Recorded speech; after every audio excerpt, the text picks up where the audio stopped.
Tonight, U.S. tariffs on Canadian goods are once again on pause. That story and... Well, now it's a race. After what we saw here today, John Hogan is clearly the party's choice when it comes to becoming the next leader and 15th premier of this province. I am Team Hogan 100%. I think he'd be a great leader for the province. He has proven to me time over time that he's able to step up. I'm Terry Roberts. I'll have that story coming up. A 2S LGBTQ+ charity in St. John's is relaunching a program that helps people who want to transition genders. From start to finish, we are always there to support any kind of gender-affirming act. And they're covering the bulk of the costs. This is CBC Here and Now.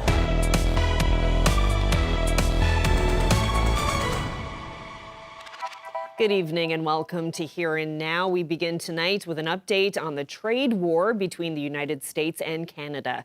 Donald Trump is delaying his 25% tariffs on some Canadian goods until April 2nd. He also announced a similar pause on tariffs affecting many imports from Mexico. It covers goods that fall under the existing North American trade deal. Trump again defended his tariff plan. Companies and countries that have ripped off this country, our beloved USA, and they're not going to be ripping us off anymore.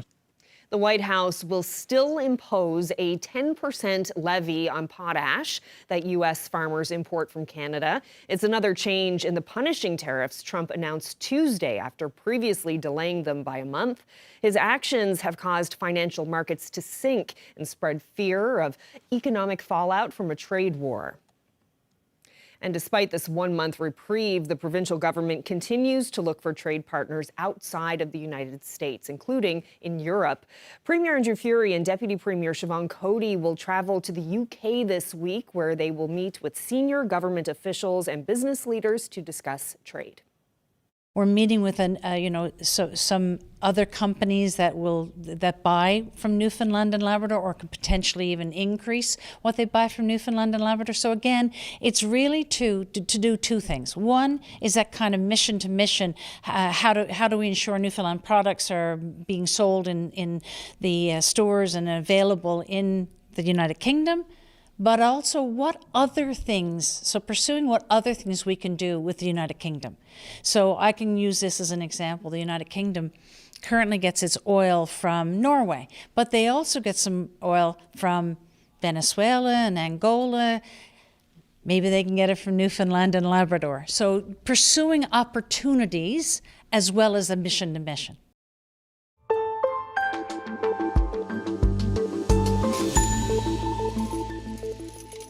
Well, the province's Public Utilities Board is calling on Newfoundland Power to immediately review recent billings.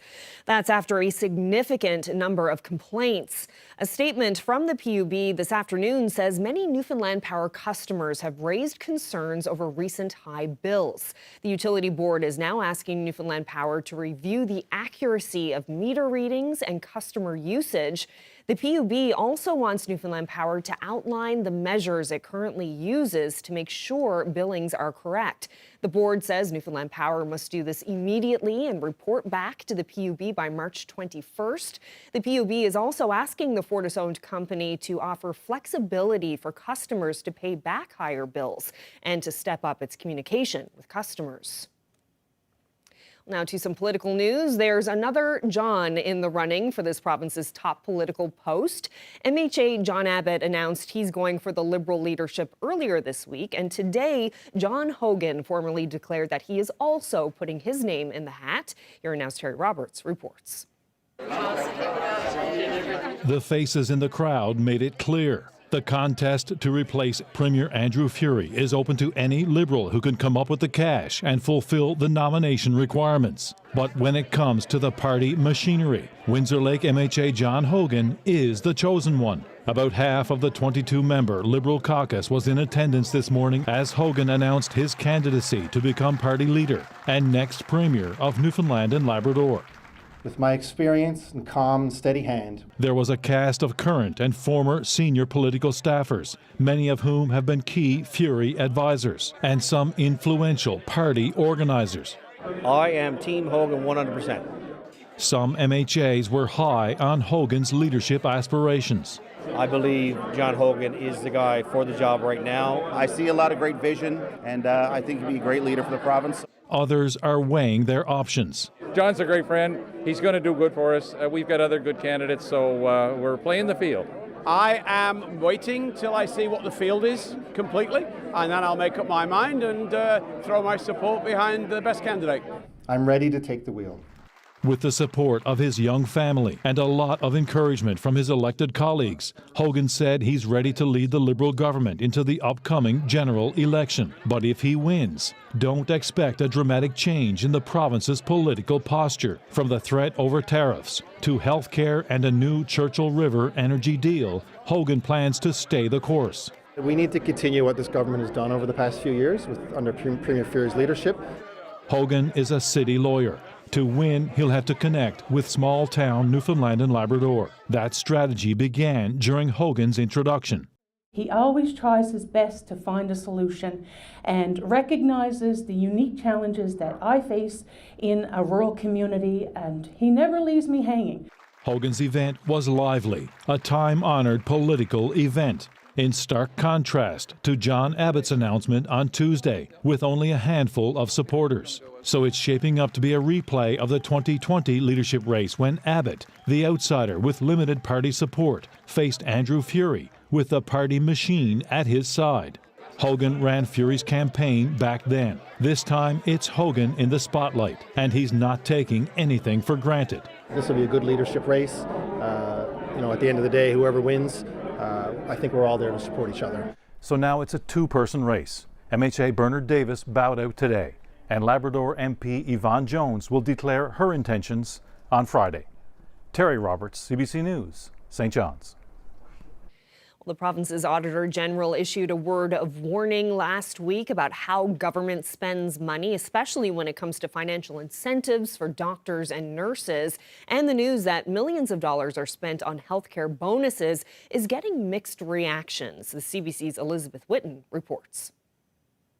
Auditor General Denise Hanrahan's annual report on provincial government spending revealed that the province paid out $50 million in financial incentives to nurses and doctors between April of 2022 to October of 2024. It's part of a plan to recruit and retain medical professionals amidst a healthcare crisis. Hanrahan says the incentive program seems to be having a positive impact in this early period. The head of the province's nursing union says the bonuses work. For us, it's money well spent, but it doesn't go far enough when it comes to the nursing profession. Coffey says the government can do more to get nurses to work in this province. So we need to address the injuries, we need to address the violence, flexible scheduling, and we need to have retention focus, and we need to empower nurse practitioners for primary health care. Beyond big bonuses, she says there are plenty of things the government can do to boost healthcare worker recruitment and retention, like greater freedom for nurses on the job and more competitive pay. If a physician is going and doing a locum, they're getting paid 2 to 3 times the amount a nurse practitioner is getting, and they're doing the same job at that time. The opposition says 160,000 people in this province don't have a family doctor, a number the province disputes. But Wakeham says there's an ongoing problem. And that's why it's so important for government to make sure that they have a plan in place. He says the government needs to be proactive. I have talked about the need to get into the classrooms. When people are accepted into healthcare programs, we need to start recruiting them on their way into their programs, not on their way out. It's called having a plan, which this Liberal government does not have. In an email from the Health Department, a spokesperson says the incentive program is being monitored to ensure success and that money is being well spent. The Health Department also says the bonuses are working, with 146 newly hired doctors and more than 1,000 nurses. Elizabeth Whitten, CBC News, St. John's. Well, to some sports news now. The country's future stars of women's hockey are scheduled to visit this province later this year to compete in the 2025 Under-18 National Women's Hockey Championship. Here now's Mark Quinn was at today's announcement. I'm just super excited that we are going to have the Under 18 National Championships in the town of Conception Bay South, in the city of Mount Pearl. I am so pleased, and I can't wait for the puck to drop. There will be a lot of this at arenas in Mount Pearl and Conception Bay South this coming fall. Some of Canada's most skilled hockey players here in Newfoundland. And it's very likely many of them will someday be representing Canada at international competitions. It means a lot of things to a lot of people. This is a huge accomplishment for the province. The growth of girls hockey in Newfoundland and Labrador has just increased significantly over the last number of years. It's been exponential. We can hardly keep up with the demand, which is excellent. So to have these elite athletes here in our hometowns, in our backyards, for the young girls of Newfoundland and Labrador to come watch, it will just be, they're true role models to these girls. We'll give them something to aspire to. It's a big win for the host communities, but CBS's mayor highlighted what it will mean to young players and hockey fans. This is an incredible honor to be able to host the top female hockey players from across the nation right here in Conception Bay South and in the city of Mount Pearl. And it's going to inspire a new generation of young female hockey players to achieve that next level, to see what's possible in the game for them, and to know and to reiterate the fact that 22 of the 23 women that were at the gold medal game to win the gold medal for Canada in 2022 at the Olympics actually came through this tournament at some point. We have local players like Sarah Davis, who played in the tournament before as well. But to bring it right here to our communities will be a great benefit to women's hockey, young female hockey in our province. That's the real win here. Some of the 8 provincial and regional teams in the tournament will be competing here at the Glacier. The elite tournament is set to run for 5 days from November 3rd to the 8th. Mark Quinn, CBC News, Mount Pearl. Well, from the future of hockey to the future of healthcare, if you've ever broken a bone, you know how uncomfortable a cast can be. Well, one St. John's tech company is developing a new kind of cast, one that's customized, breathable, and waterproof, and it's made using a 3D printer. Now, it's not on the market yet, but the team at PolyUnity gave us a look at how the technology works.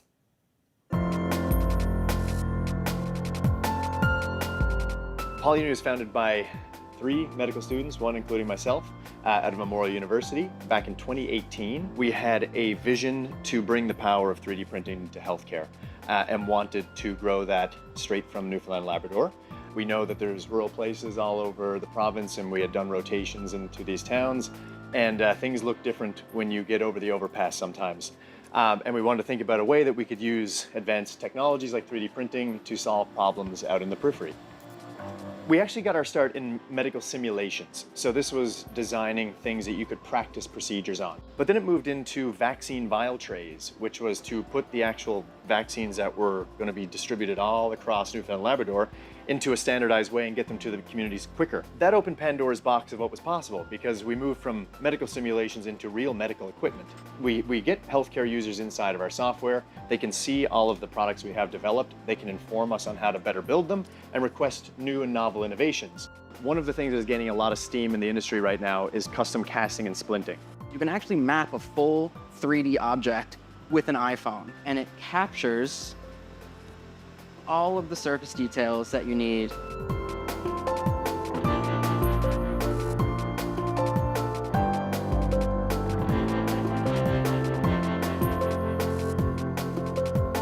I think it makes things accessible and affordable and very customized. So I think this is the future of healthcare.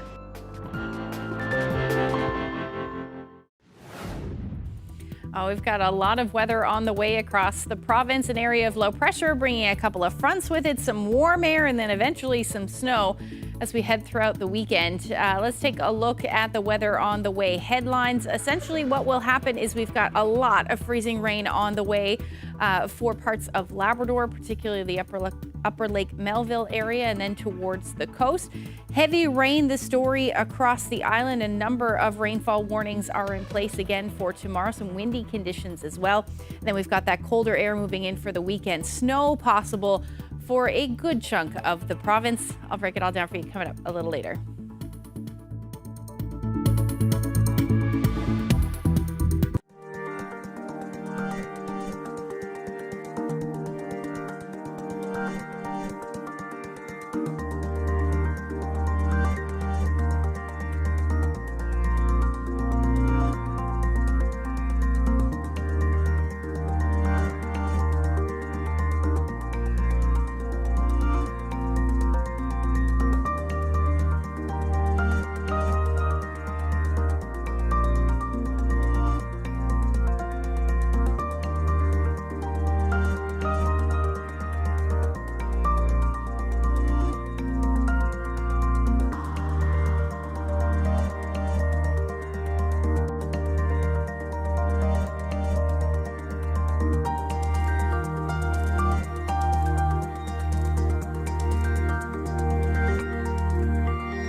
Hi, I'm Arlette Lazarenko with the CBC's The Signal.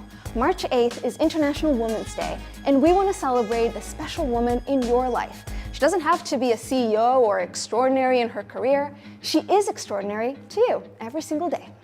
This year, we want to celebrate the women in our lives for the small things they do that means a big deal to us. It could be a sister, a mother, a friend, a coworker, a neighbor. Anybody that comes to mind, we would love to hear from you. You could email us at thesignal@cbc.ca. We would love to air your message or even have you on our show and talk about this special person. Happy International Women's Day.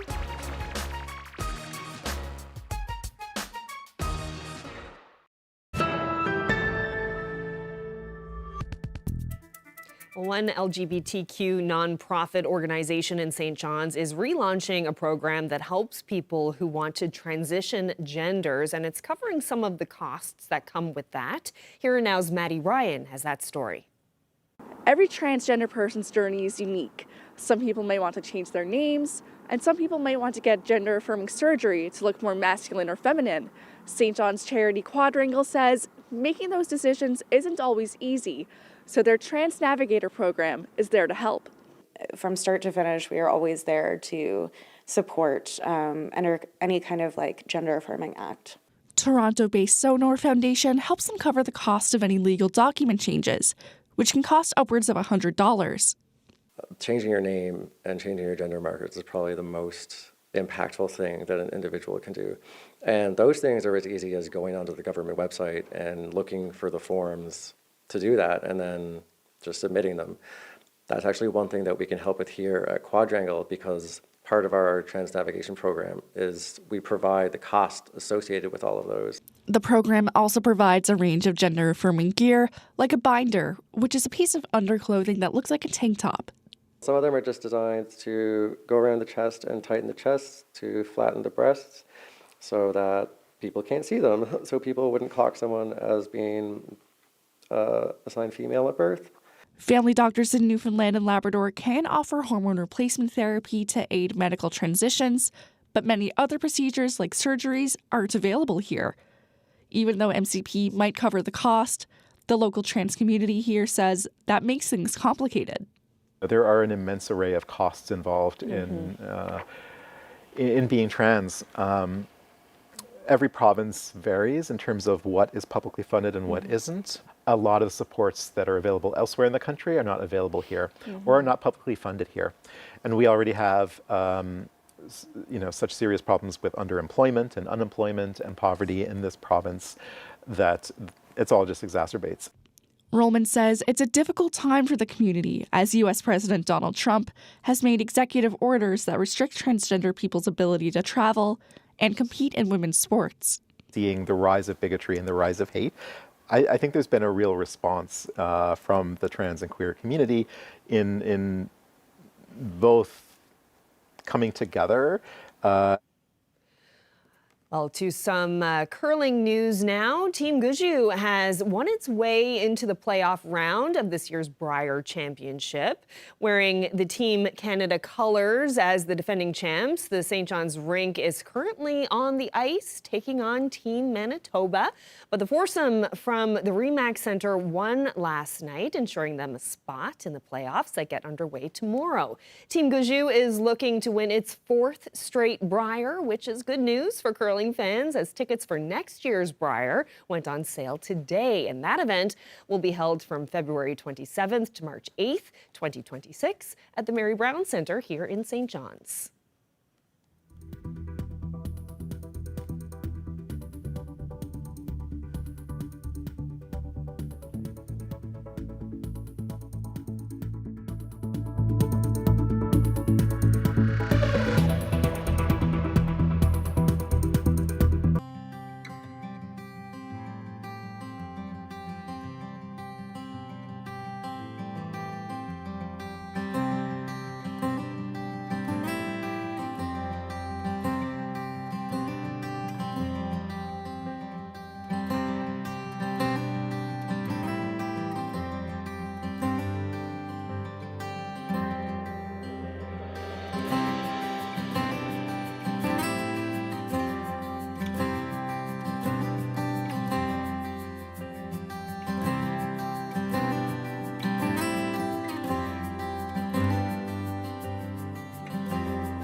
Ashley, as we inch closer and closer to the weekend, some more messy weather on the way. Yep, we've got a warm up for parts of the province and hanging on to some snow for other parts of the province. Let's take a look at what the situation is right now. We've got an area of low pressure with a lot of fronts associated with it. If I zoom in a little bit, you can see that flow is generally southerly for a good chunk of the island and parts of Labrador, as well as we see this milder air continue to push north pretty much across the board. So there are a number of warnings in place, and the temperatures that we're seeing right now are going to play a role in a lot of them. We're already starting to see that warm up, though, for the west coast of the island. 7 degrees right now in Stephenville, 6 in Corner Brook. You head further east, though, those temperatures are still hovering around the -1 mark in St. John's. But you can see just to the south there, Cape Race already at 1 degree. So we'll continue to see that warm air push north.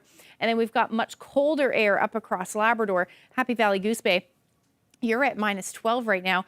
And as we see that front push north, we will see the potential for some freezing rain as we head through tonight. So there's a winter storm warning in effect for you. You've been seeing snow for most of the day. That will change over through to ice pellets and then eventually freezing rain and significant freezing rain for several hours expected. That will be the story along Eagle River and then towards Cartwright, even Rigolet. You're also looking at that potential for some freezing rain, significant freezing rain. And then to the west, this is all snow. And you may see a little bit of freezing rain or some ice pellets overnight tonight, but the majority of what will fall for snow for you. The west coast, you're looking at a wind warning, Wreck House area, upwards of about 140 kilometer per hour winds expected by the time we get into tomorrow morning. And then those of you that are in the wind warning, you're generally looking at those winds around 80 kilometers per hour. But those of you that are prone to southeasterlies will likely see those winds gusting as high as 100 to 120 kilometers per hour. And then all along southern areas of Newfoundland, rainfall warning. So right now we're not seeing a whole lot of rain, even just a little bit of freezing drizzle as this front moves north. Not a whole lot of moisture associated with this part of the storm, but as we head into tomorrow, we will start to see some of that rain move in. But temperatures will continue to warm up 4 to 7 or even 6 or 7 degrees across most of the island tonight. Labrador, or the northern peninsula rather, you should start to warm up as well, but you'll hover around the 1 degree mark. Again, those winds will eventually pick up. And then for Labrador, generally looking into the minus single digits, minus double digits for Nain, where snow is expected to continue. And again, your temperatures will be warming up, though, as we head into tomorrow morning. So the freezing rain, we could see somewhere between 10 to 15 millimeters of freezing rain fall by the time tonight and then overnight and into the first part of tomorrow. Coastal areas of the Big Land will also see that potential for some freezing rain as well. But just to time that out, you should start to get into some of that ice pellet mixture over the next couple of hours and then eventually into that freezing rain. That will be the story even back through along the straits there. And then other than that, you're basically going to stay in snow for the northern portion of the Big Land. And then into tonight, or into tomorrow rather, by the time we get into tomorrow morning, we will start to see that change over to rain. And most of the island will see that rain right through the afternoon, again, which will be heavy at times. You're likely going to hang on to that freezing rain, though, for central areas of Labrador until we get into the afternoon hours on Friday, and then you'll see that big push of warm air, and that will change everything right back over to rain. In behind that, though, lots of snow still expected for the western portion of Labrador. And then as we get into the day on Saturday, a cold front will move through and it will change everything back over to snow. So as far as the rain goes, the majority of it, again, along those rainfall warnings, you're looking at potentially upwards of 30 to 50 millimeters falling, and even along the strait there, you may see some of that as well. But your daytime highs tomorrow are going to be quite mild, anywhere from 7 to as much as 10 or even 11 degrees, and a windy day across the board. Southeasterlies will be gusting anywhere from 70 to 80 kilometers per hour. And then there's your mild temperatures that I was talking about, 6 to 8 degrees for most of Labrador, or 5 to 8 degrees, I guess. But yeah, cool by the time we get into Saturday. And I will have those details when I come back a little later. Hi everyone, I'm Jane Adey, host of Land and Sea. We have a new show coming up for you this weekend.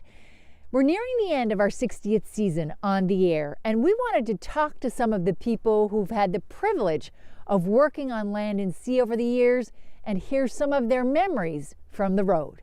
You'd have to be in the Saglek Fjord to really appreciate the grandeur of it, and you felt so small and insignificant compared to everything you were seeing around you, you know. The goal on Land and Sea shoots is to bring viewers with you to see those surroundings and get the best show possible for the loyal audience. Everybody who I worked with, they're all professionals. You know, they're all really good at their job because you can't shoot Land and Sea with a cell phone, you know. There's a standard, there's a bar of production that you strive to meet. And every technician I ever worked with did that, no matter what the challenges were. Ted Dillon has shot lots of stories over the years. Ted says getting into small communities is the dream job for any cameraman, and for him, even more so. Ted grew up a city boy downtown. Being the ultimate townie from St. John's, no roots around the bay, you know, out of town to me was La Manche. So to go on a shoot like with Henry Vokey, One Last Schooner, you know, an 82-year-old man who built this schooner.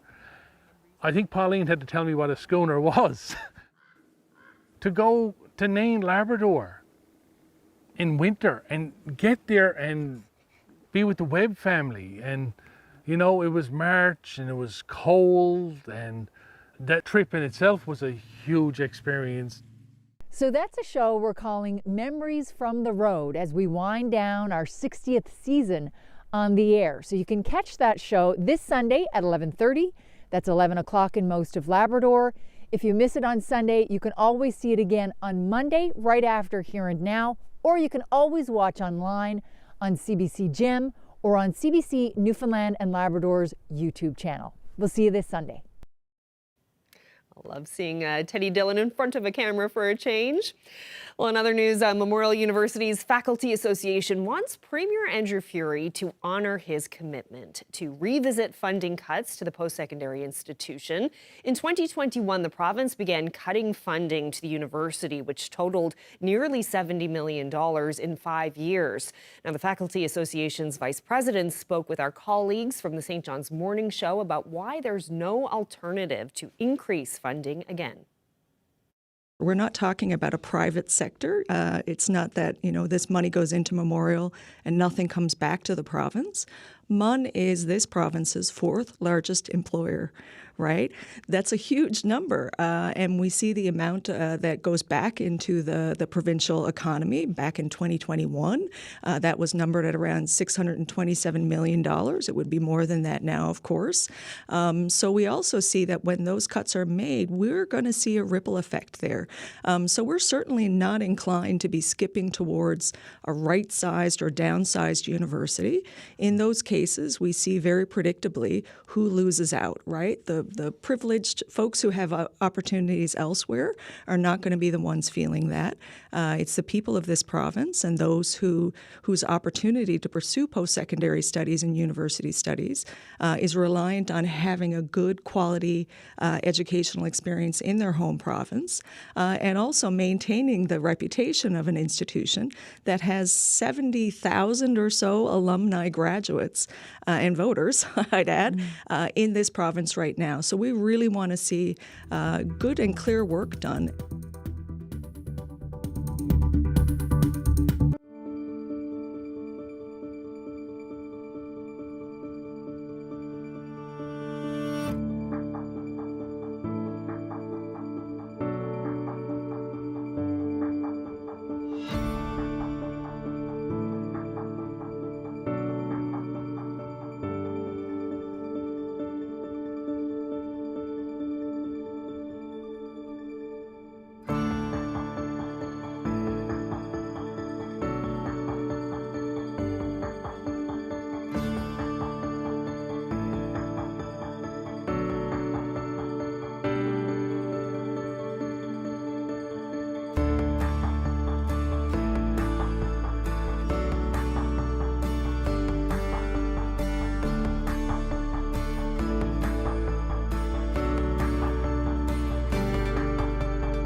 Well, earlier in the program, we told you about a local tech company that's developing a new kind of cast, which is an alternative to the traditional plaster cast used to heal broken bones. Well, Polyunity has been using 3D printer technology to create all kinds of healthcare products, from the most basic items used in a lab to more complex cancer care.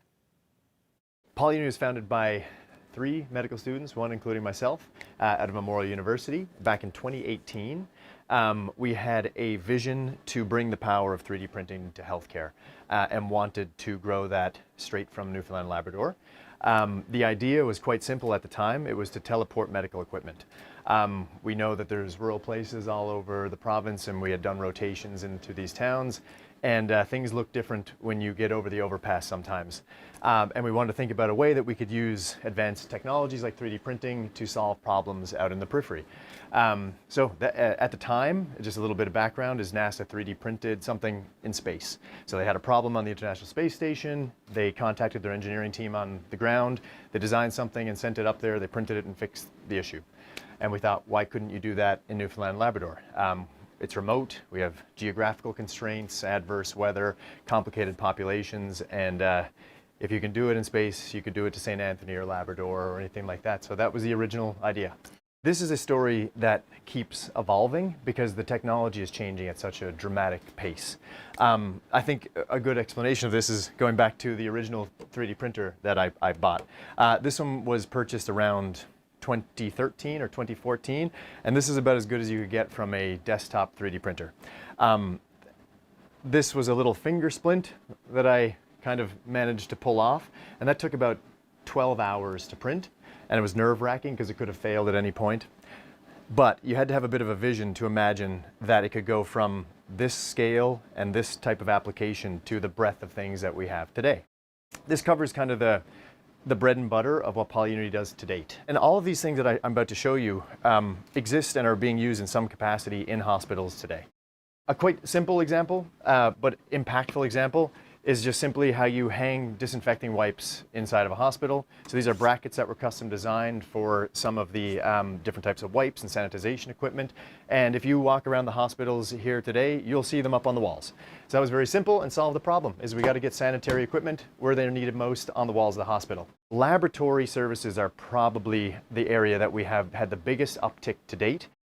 This one is really interesting. This was actually developed in collaboration with a lab from New Brunswick. And this is how you process pap smear sampling and do it in a more efficient way. This is one unit, but you can imagine if you had a whole bunch of samples, we can make these as big as you wish. So the ones that we actually deliver would have about 10 patient slot samples available, and you take your sample and move it through the workflow in an efficient way so you can process your samples quicker, not get them mixed up, and decrease error. So it was back when we were still in medical school, and we were exploring the potential of 3D printing in Newfoundland and Labrador, and it caught wind to one of the local radiation oncologists that we existed. And he said, we're doing this archaic process where we're having to plaster cast patients' faces, and that effectively would get you the shape of their face. So you take the plaster off, fill that with more plaster, and then you'd end up with this, and they'd build a wax bolus. So the procedure is called a bolus production, and when you get radiation therapy, it helps to basically keep the radiation where it needs to be and doesn't burn any of the surrounding tissues. Okay, so the first way that we did this was actually printed the patient's face, and we were able to produce that, give it to them, and they would build the wax bolus over it.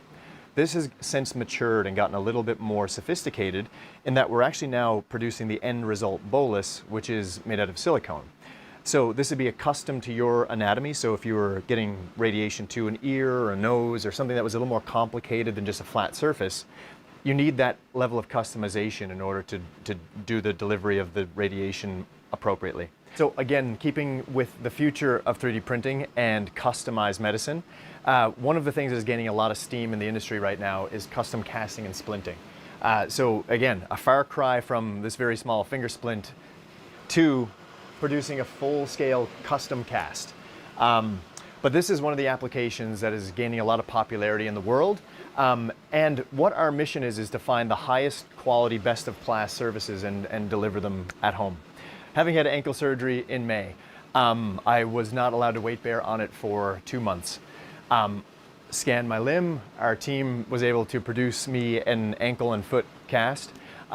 And two of the most important things that happened there was I was able to get a shower and stay clean because it's waterproof. But also, I recently had a baby and was able to take him to the pool and have a swim for the first time. So for people who have like active lifestyles and stuff like this, it allows you to get wet and dirty and be able to clean it. So your lifestyle isn't interrupted as much. But also just for comfort and breathability. If you have an incision on your arm post-surgery, you can kind of see the wound through the mesh in the cast and observe it for healing and things like that too. So there are a lot of interesting little benefits with it when you just compare it straight to the plaster casting. And as we start to get the workflow figured out, we should be able to deliver this to patients in Newfoundland and Labrador in the near future.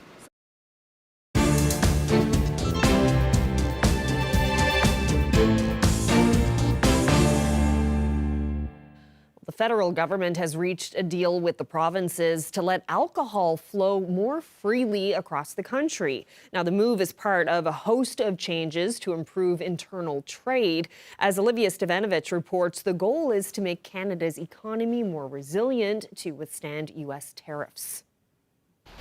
Outside a liquor store in Ottawa, excitement is building over the possibility of getting more choice from other provinces. I think it's a great idea. I think it should be encouraged. It should have been done a long time ago. It's ridiculous. This is Canada. Sometimes it takes a kick in the pants like we've just had. In the face of U.S. tariffs, domestic trade barriers are coming down. We have our elbows up because of 25% Trump tariffs, and we are all unified around the table. That is unprecedented. The province is finally improving access to Canadian alcohol across the country. We look forward to selling our wine to Ontarians and Quebecers and Nova Scotians and Newfoundlanders and the proud people of PEI right across the country. There's lots for them to enjoy here. It would be a great thing if they did it. Do I believe that they'll do it? 5%. Skepticism, though, remains. It's unclear if provinces will remove markups on Canadian booze from outside of their jurisdictions. Why should I in BC be treated as a foreign winery in Alberta, Ontario, Quebec? Or whether vintners will no longer be required to change their packaging when they sell in different markets. The font must be this big, the label must say this, the alcohol must be in this position, the barcode must be this format. In the coming weeks, the provinces are expected to hash out the fine details. My optimism is palpable. The importance of this topic of delivering up to $200 billion back to the Canadian economy without going through Donald Trump is incentive. The federal, provincial, and territorial governments are also working towards a common credential recognition plan, so professionals in one part of the country can work in another part of Canada more easily. Olivia Stevanovich, CBC News, Ottawa. Well, Ottawa is moving to crack down on what are known as forever chemicals, substances in everything from clothes to cosmetics that can damage both the environment and your health. Mike Crawley reports. Miriam Diamond's research has shown just how widespread forever chemicals are, from food packaging to cosmetics to school uniforms. It's like spraying Scotchgard on your kid. Forever chemicals got their nickname because they linger in the environment for so long. In places where they've leached into the water supply, higher rates of cancer and infertility have been found. It goes even in our blood and through the placenta to our kids, and probably with an effect on the next generation and the generation after that. They're more formally called PFAS, short for per- and polyfluoroalkyl substances. Canada is now declaring the bulk of them to be toxic, paving the way for restrictions. It's an unprecedented approach since we're regulating the entire class of PFAS and not just one substance, one molecule at a time. But the move doesn't actually ban the use of any of these chemicals, merely opens the door to a ban eventually. The measures that are being proposed are simply not sufficient. The government could be enacting restrictions right away on those products. There's a long road ahead to get these substances out of products and out of our economy. So this is just really a first step. I certainly share the views that by some that we should try and go faster, and we are trying to go as fast as we can. The first substance the government will consider restricting, firefighting foam containing PFAS. Other places in the world are moving away from it and are moving away from it quickly. Alternatives are available. Several U.S. states are far ahead of Canada in restricting forever chemicals. California and New York have moved the furthest, banning PFAS in clothing since the beginning of the year. Mike Crawley, CBC News, Toronto. Well, it's an extraordinary spy saga that originated in Canada. A teen from British Columbia is serving prison time in Poland after being recruited as a Russian agent. His family says he was allowed to leave Canada despite being on the country's intelligence radar, and they believe he was targeted because of his military ties. Jonathan Gatehouse has the exclusive details. Yeah, it's hard. You can't do anything for your kid. The worry comes in waves for Andelaine Nelson. She'd only recently reconnected with her son, Laken Pavin, marveling at how her little boy had become a lanky Army reservist. Then he went backpacking in Europe, and Nelson received an earth-shattering call. I was told that Laken had been arrested and charged with espionage. Polish court files say Pavin went from Vancouver to Moscow and then Russian-occupied Ukraine last April to volunteer for an aid organization. Instead, he ended up being recruited by Russian intelligence. On May 21st, he landed in Warsaw with orders to spy on the Polish military. His espionage career ended hours later, after he got drunk in a hotel bar and confessed to police. He's now serving a 20-month sentence. He turned himself in. He doesn't belong in a Polish jail. Lawyer John Phillips is advising the family. This was a troubled kid. He came from a broken home. He was 17 and being manipulated. The family says CSIS and the RCMP had Laken on their radar before he left. Neither agency would confirm or deny that. This is exactly the failing of the Canadian system, the Canadian intelligence and police network. They should have shut this down in Canada, but instead he's now suffering in a prison. This intelligence expert says Russia is recruiting more spies than ever before, choosing quantity over quality. Russia places very little value on the people that it recruits. It treats the assets with as little value as it treats its own conscripts. They are disposable. It's not clear if Pavin was targeted for his military ties. The RCMP and multiple government agencies declined to answer questions about the case.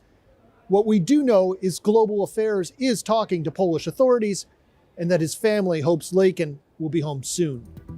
Jonathan Gatehouse, CBC News, Toronto.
right, time for a look at the forecast, the long range, and it's not looking like the greatest weekend if you want to spend Saturday and Sunday outdoors, right?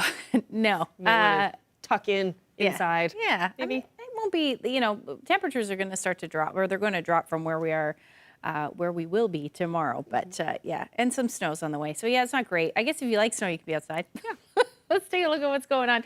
So this area of low pressure is going to stick with us right through the weekend. So like I mentioned, tomorrow we will see significant rain for southern areas of the island as the day goes on. We will see the potential for some freezing rain and ice pellets push towards the north coast of Labrador. And then in behind this cold front, we will see temperatures drop and the potential for snow by the time we get into Saturday morning.